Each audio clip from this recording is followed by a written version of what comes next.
خب ببین، اولین چیزی که همه ما از گوگل استفاده کردیم و استفاده میکنیم سرچشه، سرچ گوگل. بعد از سرچ گوگل احتمالاً جیمیله، سرویس ایمیلی که داره گوگل در واقع ارائه میده. این بالا سمت راست رو که نگاه بکنین یه مربع 3 در 3 تا نقطه است. موسی که روش نگه دارین نوشته گوگل اپس، یعنی همه اپلیکیشن‌هایی که گوگل ارائه داده و ما از خیلیش حتی بی‌خبر. این روش میزنین میبینی که یه عالمه چیزای مختلف داره، از اون بالا تا این پایین. تازه مور فرام گوگل هم هست، خب یعنی بیشتر از این هم هست. بعد شما میاین اینجا میبینین که گوگل داکس یکی از چیزایی که وجود داره. یعنی چی؟ یعنی داکیومنت، گوگل داکیومنت یعنی چی؟ یعنی یادداشت. حالا اینم شاید یادداشت نباشه معنای تحت لفظیش، ولی به هر حال یه برگه هایی که توش چیزی نوشته. مثلا ما ورد رو به این کاربرد میشناسیم. بعد این خب خوبیش چیه؟ این خوبیش اینه که شما میتونین یادداشتای کاریتون و یادداشتای روزانه‌تون و همه چیتون رو اینجا یادداشت کنین.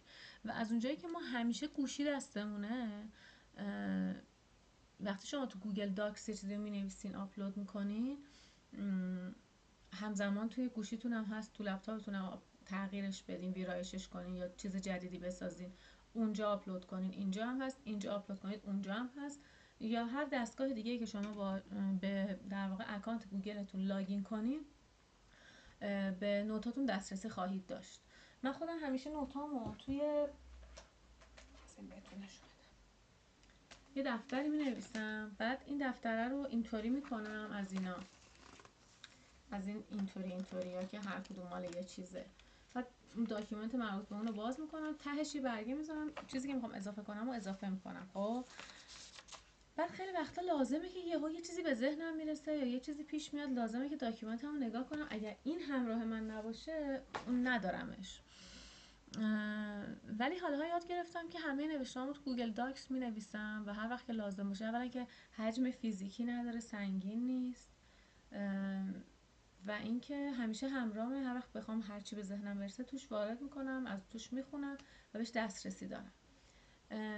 اینو بدونین که هست و بدونین که خیلی راحته توش چیزی یادداشت کردن و باز کردن. شما یه دونه اینجا به علاوه داره، این به علاوه رو میزنین، نوشته بلانک داکیومنت، به علاوه رو زدم، چند ثانیه بعد یک صفحه مثل صفحه ورد داکیومنت اینجا باز میشه و من هر چی میخوام مینویسم. مثلا من طرح درسام اون تو داشتم، الان میخوام دوباره واردش کنم تو گوگل داکس، چون هر لحظه هر چیزی به ذهنم میرسه بهش اضافه میکنم. و خب جالبه، شما وقتی که یه داکیومنت نوشتی تو کاغذ، مثلا یه صفحه نوشتم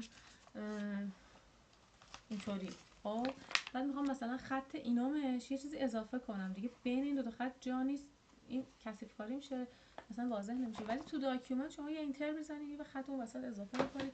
خیلی کار ساده ایه، خیلی اصلا کار رو راحت میکنه و عادت کنیم که از این امکانهایی که وجود داره استفاده کنیم، ان تا وقتی اینترنت هست. بعد چیزی که مهمه اینه که اسم داکیومنتاتون رو بزنید. یعنی همینی که من از این کارا میکردم، از این لبه ها میذاشتم براشون، از اینا. اینجا دیگه هر داکیومنت جدا و خودش اسم داره.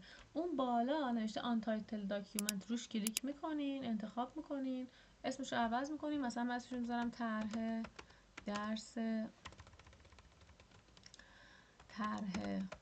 درس اسکرچ جونیور حضوری. یه ذره حضوری با آنلاین فرق میکنه برای من. تموم شد. هر لحظه هم سیو میشه، یعنی دیگه اصلا از دستم نمیره. بعد شروع میکنم نوشتن جلسه اول. چیزی که برای من اتفاق افتاد اینجا این بود که